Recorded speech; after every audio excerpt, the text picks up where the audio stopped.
自透早，一個國小學生佇咧文殊殿頭前聚集，看起來特別歡喜，因為要來幫太子爺扛轎。我第一次扛，我想要測試一下我的力氣。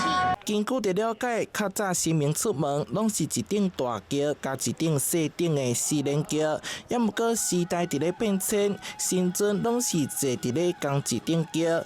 這屆文殊殿為着慶讚丁蘭堂30周年了境，請出有50多棟歷史的傳統四輪轎，出動開基太子爺的副駕擔任先鋒官，同時開放予各式學生來扛轎，象徵民俗文化世代傳承。隨着少子化其實家裡面的長輩也不喜歡孩子出來當8+9了，應該講白一點就這樣子。所以我們這種比較傳統的這種四輪轎，就已經大概30年沒有出去了。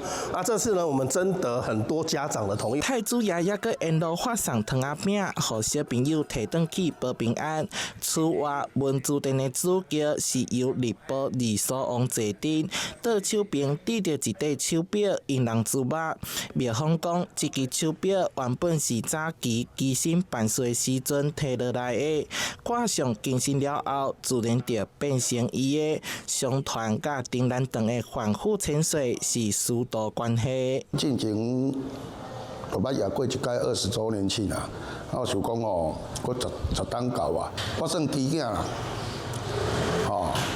就是經過二嫂王的指教，安尼。繞境大殿對境子西龍殿出發，關聖帝君拍頭陣，總共12間交誼景出轎出陣頭，予安平市區熱烈光顧。暗時安坐圓滿了後，還閣有煙火秀。台灣新聞蘇懷採訪報道。